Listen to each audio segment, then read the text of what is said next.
हमारे YouTube channel Hindi में support में एक बार फिर से बहुत बहुत स्वागत है। और आज के इस वीडियो में हम एक्सेल में डेटा एंट्री के आसान तरीकों के बारे में सीखेंगे। जैसे कि मान लीजिए अगर आपको सीरियल यहाँ डालना है, मान लीजिए कि सीरियल नंबर इंटर करना है 1, 2, तो कितने तक में आप लिख सकते हैं। मान लीजिए 1000 डेटा है यहाँ पे, तो आप 1000 यहाँ टाइप तो नहीं कीजिएगा।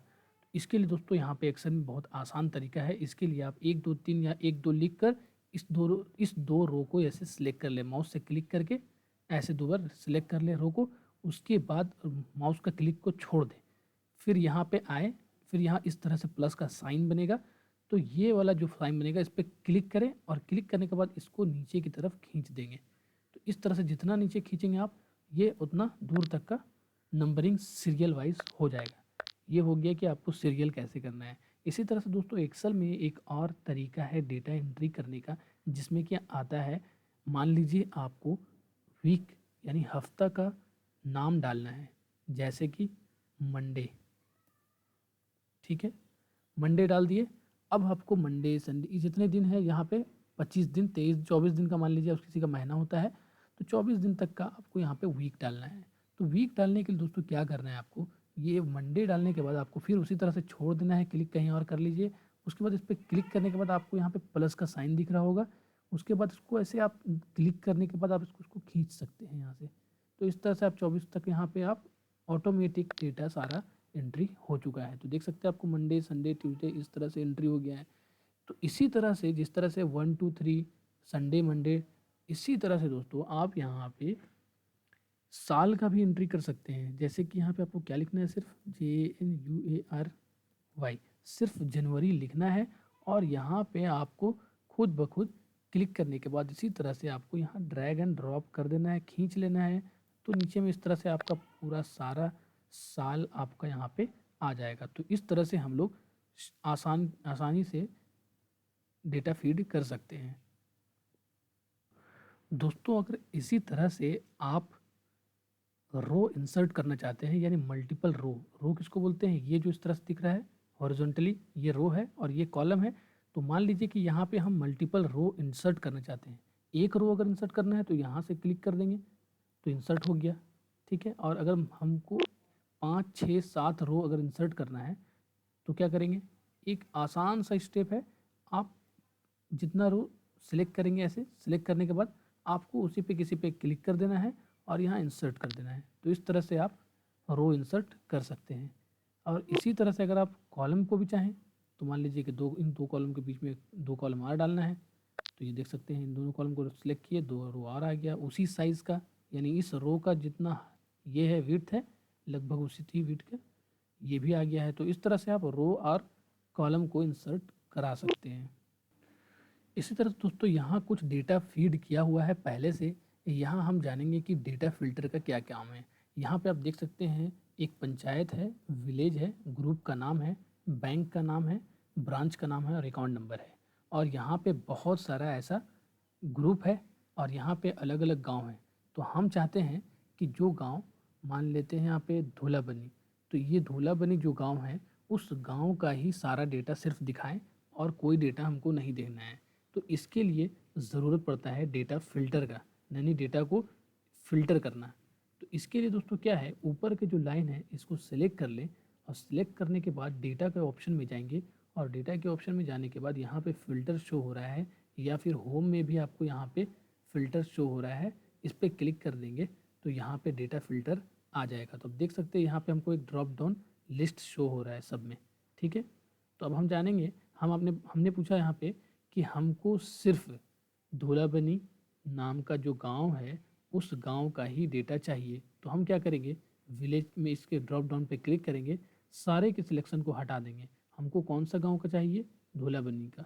तो हम यहाँ पे उस गांव को जाके ढूंढेंगे और धूलाबनी पे चेक कर देंगे और यहाँ ओके जैसे करेंगे तो यहाँ पे सारा डेटा रिमूव हो चुका है और मुझे सिर्फ क्या दिखा रहा है, धूलाबनी का डेटा ही शो हो रहा है। तो इस तरह से हम लोग फ़िल्टर लगा के, डेटा में फ़िल्टर लगा के काम करते हैं। तो अब देख सकते हैं कि ये सारा कुछ यहाँ पे हट चुका है। इसी तरह से आप चाहिएगा कि मतलब मुझे किसी और गांव का चाहिए तो उस गांव का आप देख सकते हैं।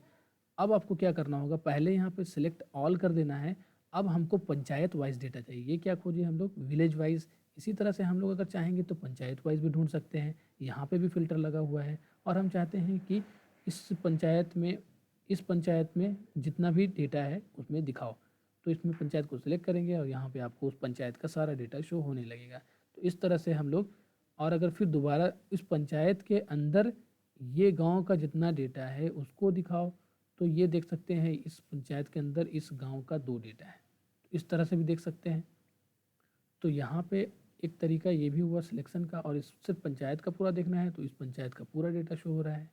ठीक है, उसके बाद यहाँ पर सिलेक्ट ऑल कर लेना है, तभी सारा डेटा शो होगा। फिर आपको, अगर आपको सिर्फ देखना है कि कौन कौन सा बैंक ऑफ इंडिया वाला अकाउंट नंबर है, तो यहाँ पे बैंक ऑफ इंडिया पे चेक कर दें, और यहाँ देख सकते हैं कि बैंक ऑफ इंडिया का जितना अकाउंट नंबर है वो यहाँ पे मुझे शो हो रहा है। अब इसी तरह से हमको चाहिए कि बैंक ऑफ इंडिया का सोनुआ ब्रांच में जो जो अकाउंट है उसको शो करिए। तो यहाँ पे देख सकते हैं बैंक ऑफ इंडिया में सोनुआ ब्रांच में जो जो है वो सिर्फ मुझे शो हो रहा है। तो इस तरह से डेटा फिल्टर लगा देने से डेटा फाइंड करने में, डेटा ढूंढने में काफ़ी आसानी हो जाती है। चाहे आपके पास हज़ारों लाखों डेटा हो, इससे आपको ढूंढने में काफ़ी आसानी होती है। चलिए अब अगले टिप्स की तरफ बढ़ते हैं। दोस्तों हम यहाँ पर देखेंगे कि कैसे डुप्लीकेट वैल्यूज़ को कैसे हटाते हैं। यानी कि आप यहाँ पे देख सकते हैं कि मेरा 5 नंबर्स जो है वो रिपीट हुआ है, यानी कि हम इसको हाईलाइट कर देते हैं। ये 5 को देख सकते हैं, और यहाँ पे भी एक बार रिपीट हुआ है, ये देख सकते हैं। और यहाँ पे एक बार और रिपीट हुआ है, ये यहाँ पे, यानी कि 3 टाइम्स, यानी मेरा 5 फ्राइडे में इस तरह से 5 बार रिपीट हुआ है। तो हम चाहते हैं कि जो रिपीटेड वैल्यू है वो सारा हट जाए।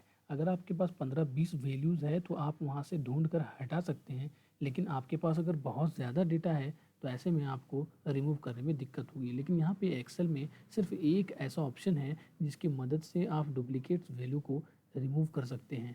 तो यहाँ पे देख सकते हैं कि आपको करना क्या है, उस डुप्लीकेट वैल्यू वाले कॉलम को सिलेक्ट कर ले, या अगर रो में है तो रो को सिलेक्ट कर ले।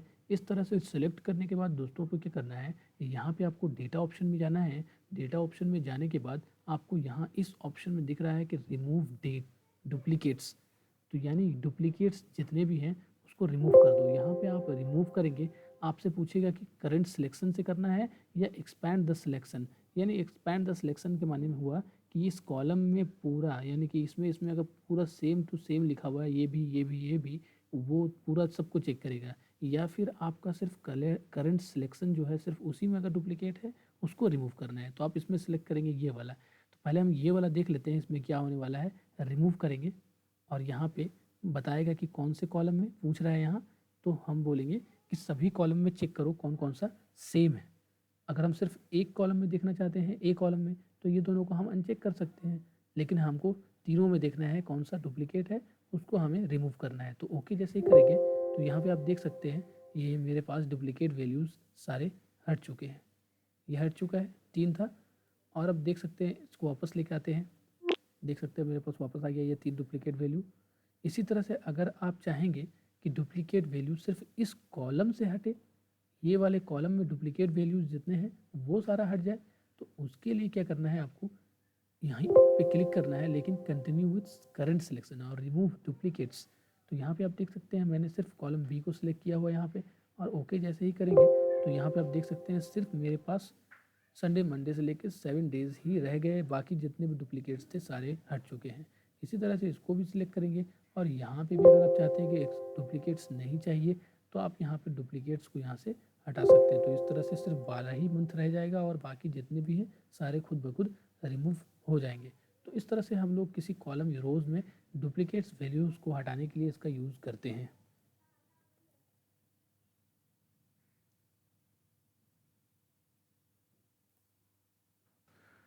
दोस्तों यहाँ पे अगला ऑप्शन जो हम देखने जा रहे हैं वो है ट्रांसपोज नाम का, क्योंकि हम हमेशा कॉपी पेस्ट करने सीखे हैं, यानी कंट्रोल सी कंट्रोल वी।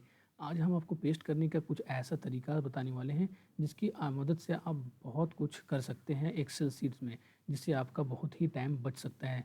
चलिए आइए सीखते हैं ट्रांसपोज का क्या फ़ायदा है। तो यहाँ पे आप देख सकते हैं कि ये मेरा जनवरी फरवरी जो अक्टूबर तक है, ये क्या है, जनवरी फरवरी जो अक्टूबर तक है वो मेरा वो मेरा क्या है, एक कॉलम वाइज है। हमको क्या चाहिए, ये मुझे रो में चाहिए, ये कॉलम वाइज है, अब मुझे ये ऐसे चाहिए।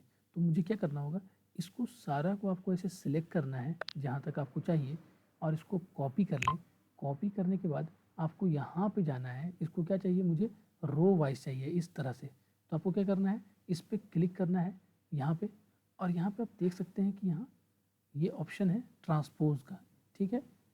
ये देख सकते हैं ट्रांसपोज का ऑप्शन है, ठीक है।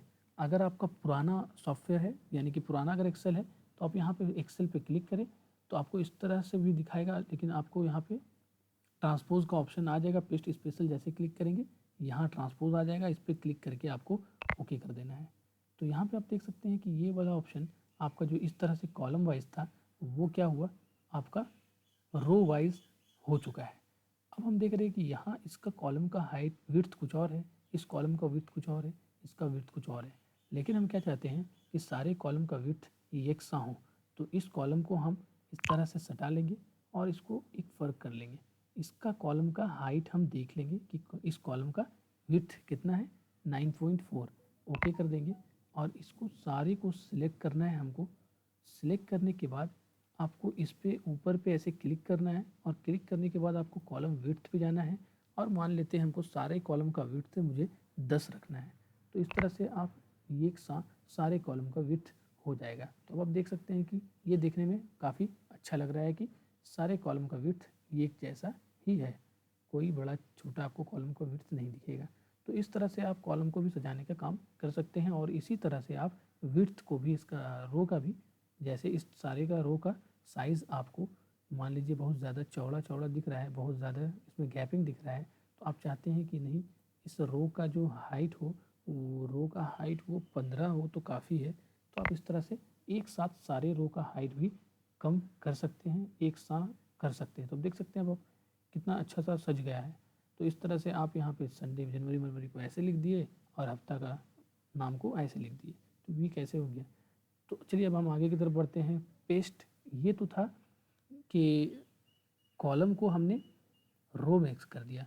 अब मुझे इस रो को कॉलम में करना है, तो कैसे करेंगे। मान लीजिए कि इसे कॉलम में लिखा हुआ है और इसको हमको चाहिए रो में, तो इसको भी आपको कॉपी कर लेना है, या फिर आप चाहते हैं इसको हटा के करना तो कट कर लें। कट करने के बाद आपको यहाँ पे क्लिक करना है, और क्लिक करने के बाद यहाँ पे आपको पेस्ट स्पेशल में जाना है। पेस्ट स्पेशल में यहाँ पे पेस्ट स्पेशल, या फिर कॉपी ही कर लें, कट में नहीं शो होता है, कॉपी कर लें। कॉपी करने के बाद आपको यहाँ पे ये देख सकते हैं, आपको इस तरह से ऑप्शन दिख रहा है, और यहाँ पे आप जैसे ही क्लिक करेंगे तो ये सारी चीज़ें आपको देख सकते हैं, जो कॉलम रो में थी वो अब कॉलम में आ चुकी है। तो इस तरह से आप रो को कॉलम में और कॉलम को रो में किस तरह से बदल सकते हैं, पेस्ट स्पेशल के ट्रांसपोज की मदद से। तो जब भी कोई पूछे कि रो को कॉलम में कैसे बदलना है, तो आपको सिर्फ एक ही वर्ड्स कहना है, ट्रांसपोज ऑप्शन है, ठीक है।